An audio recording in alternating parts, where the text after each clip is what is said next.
I'll answer the question. You want answers? I think I'm entitled. You want answers? I want the truth! You can't handle the truth! Welcome back to Thinking Critical. This is Wes, and you know, it's been a few weeks now since the major upheaval over at DC Comics, and I don't know, we actually saw Jim Lee come out. He doesn't normally come out and speak, publicly. He did a big interview with the Hollywood Reporter, and I don't know, I'm starting to feel like maybe am I being lied to? Is he, am I getting Hollywood spoke? You know what I mean? Where am I getting, is Jim Lee delivering spin? I'm not really sure, but here with me to talk about this today is to kind of talk it out is the Poobah Comics himself. Perch, how you doing? I'm doing great. Thanks for having me on.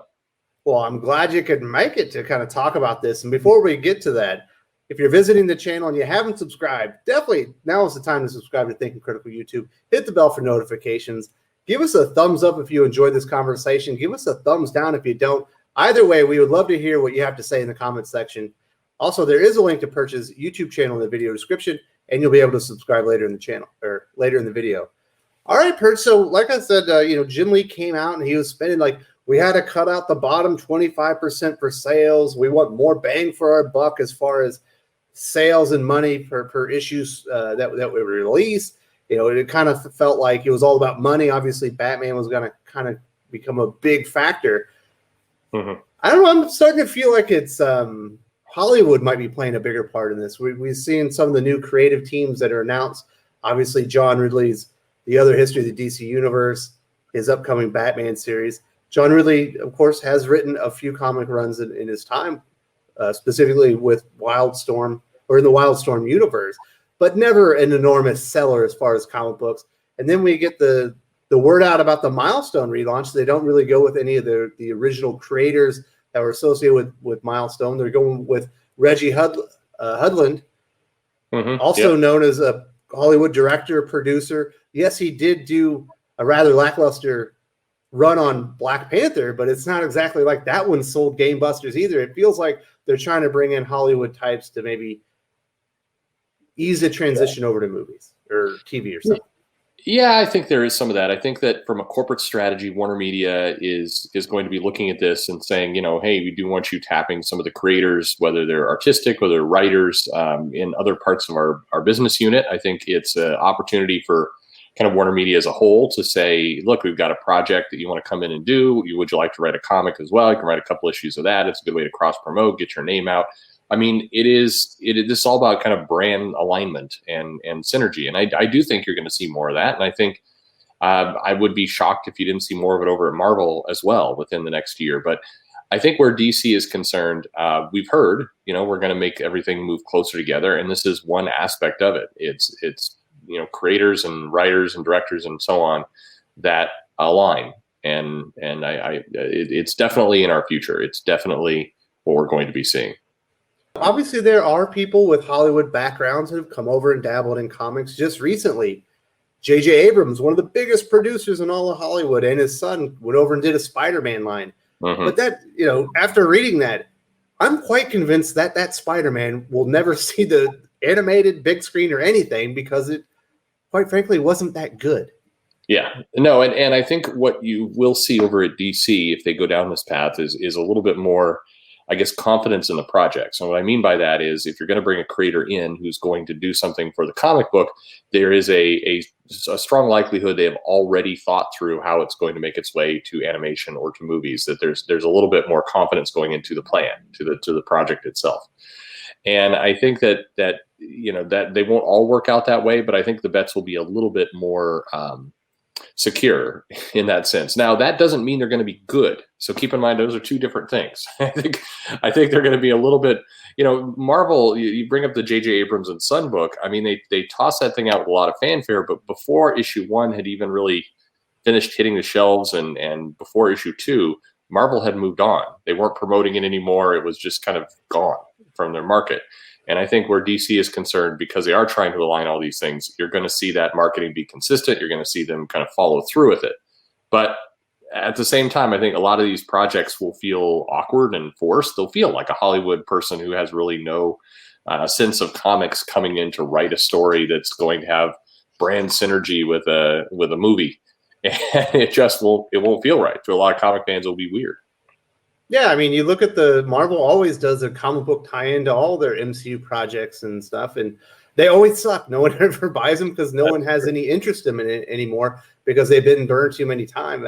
I don't know, Perch. I'm getting by the day, I'm getting less and less confident in DC Comics' future as far as comics being a focus. You know, Jim Lee said, yes, this is a cornerstone of what we do. You know, it's all about comic books. It doesn't feel like it's all about comic books.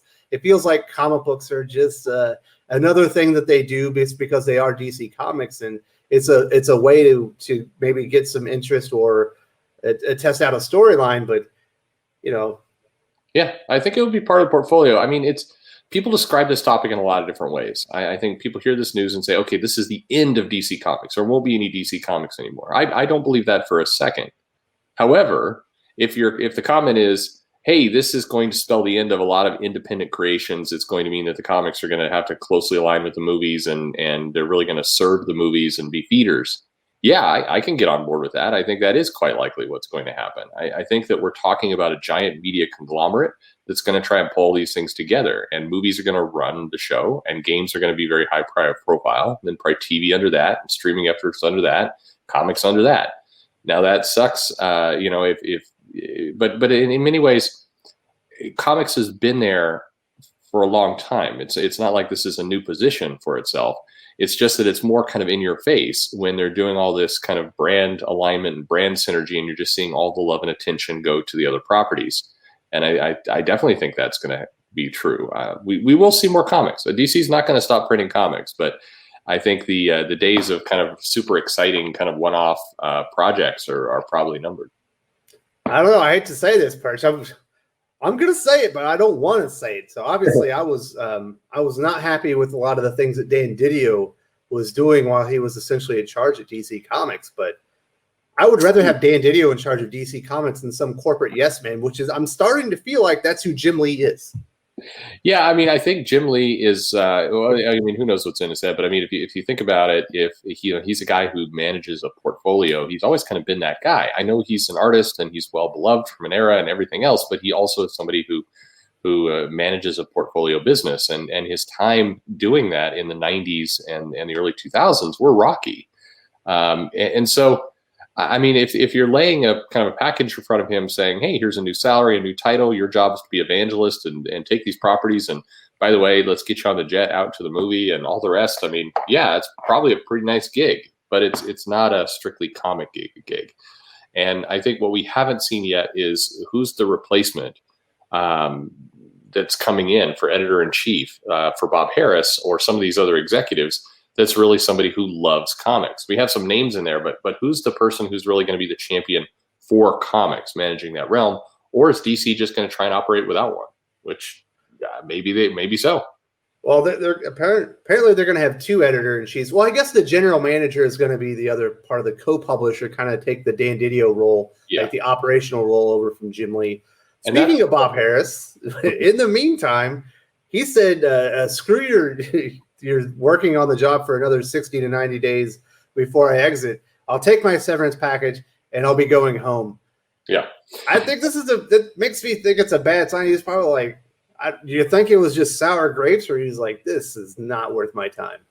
I don't think it was sour grapes at all. I think when you have an exit package, you have a severance and you have a salary until that severance kicks in. And I think it's intended, this is what a RIF, reduction in force, is usually about, is, you have this window where you want to look for another job. If you have another job or a gig or something lined up, you want some freedom, many times people will take the exit early. They do that because it starts to clock on things like a non-compete and other factors of their exit agreement. I have every confidence that what's happening with him is that he's got some other plan or some other gig lined up or something he wants to go do. And he wants to get through his 90-day or 180-day, whatever it happens to be, non-compete as fast as he possibly can. And so if you have that confidence in the next job, you likely pull that trigger. That's strongly what I believe is the case with Bob Harras. Just his temperament and everything else. I don't believe this is sour grapes. Like he's like, F this, I'm out. I think it's just, I think he's got another gig and he wanted to get that going. I don't know, man. I feel like I'm in Bizarro world. So, but for the last 5-10 years, DC Comics has been kind of like the traditional comic readers' haven, and Marvel's been, whatever Marvel is, they're like a leaf in the wind. They just blow wherever Well, I don't think Marvel. they think the temperature takes them, right? Yeah. I mean, and so feel confident. Marvel hasn't changed. That's what I'm saying. It feels like Marvel's the same, but I'm going to have to go over them because DC is going to have gone way further than Marvel. It's not going to be about comics at all. I think that you're going to continue to get projects at DC you're going to like. It's just going to feel very different. And again, I'm not saying, yay, it's a glass half full. It's just going to feel very, very different. You're going to feel that corporation behind it. And I think in the next year, you're going to feel more the corporation behind Marvel as well. I think the key to comics is more now than ever before. Figure out the comics you like, whoever the publisher is. Start to ignore the publisher. And this is a great topic for another show, because for years, if you've been a comic fan for more than a decade, you've been trained to have brand loyalty, or you've been trained that brand matters, that DC is a brand or Marvel's a brand is something to care about. And I think the future that we're looking toward is that brand maybe doesn't matter. And you find comics or creators that you like, you follow those properties, but that brand is now eroded. When DC is just part of a corporate machine, does it matter anymore? I think that's the future that we have in front of us. I definitely feel myself not even moving. I'm probably fully moved over to where I follow the creators now. There are characters that I love, but if somebody that I think is a bad creator jumps on a Nightwing or a Hawkman or something, I'm just not going to read it. There's no reason to waste my time. I've had so much heartache trying to read Valiant since Dinesh Shamdasani left, and they brought in all these hacks, all these has-beens from Marvel over, and they just ruined all the characters. Mm-hmm. I don't want to go through all that crap again. It's frustrating and it pisses me off. So I am much more loyal to the creators. If Robert Venditti is going to write something, I'm probably going to read it. If Chip Zdarsky is writing something at the big two, I'm definitely going to read it. If it's outside and if it's in independent comics, I'm not going to read it because you just don't know what you're going to get. If Donny Cates is writing something, I'm going to read it. If Peter J. Tomasi's name is on the cover, I think it's probably going to be good. Same thing with Jeff Johns, but I have no faith. Like, I don't have loyalty to the characters or the publishers as much. Although I still have an affinity for DC of what I think it is, but I don't think it's that anymore. Like, I'm coming to the realization. Yeah, I think DC's changing. We should talk about in the ways how, but I think these companies are changing. I think that this was somewhat inevitable. Maybe this is something that should have happened or was naturally going to happen 5-10 years ago, and some people are holding it off. That's also possible. I think it's going to be an interesting year for comic fans. I think it's going to test a lot of people, what they really like and what they really care about, what they really follow. And no doubt about it, it's going to be bumpy. It just sucks because if you're just a fan of comics and you like noir or horror, sci-fi, and everything, it's no big deal because there's plenty of that on the independent market. But if you like superheroes, and I definitely like superheroes, like if the big two aren't putting out quality, it's going to be hard to find it. There's a couple of pockets out there, but there just isn't much outside of DC and Marvel as far as superhero universes. That's right. No, it's going to be tougher, and I think, it's a huge opportunity for somebody to pick up the ball and run with it. And here's hoping somebody will. Oh, I'm very much hoping somebody will, because I'm not depressed, Perch, but I'm definitely irritated. I can see the writing on the wall. It feels like it's slapping me in the face. You can't deny it anymore. You're seeing signs over at Marvel. You're seeing rapid signs over at DC. These are corporate entities nowadays.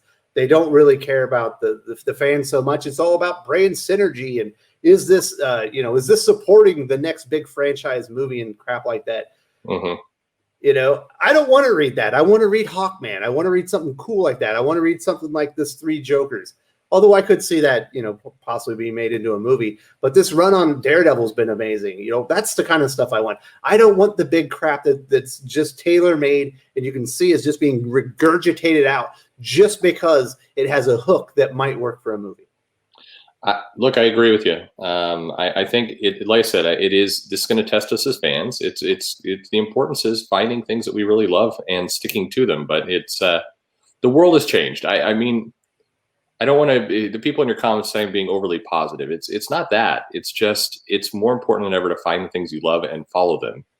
And, you know, give up on any sense that this brand is just going to deliver to you because the brand exists. It's not going to happen. It's going to have to be what you invest into, and it will be a rocky road. I hope I didn't badger you too much. I'm letting it out here, Perch. I'm a little frustrated. Needed to talk about it. You're the guy I get.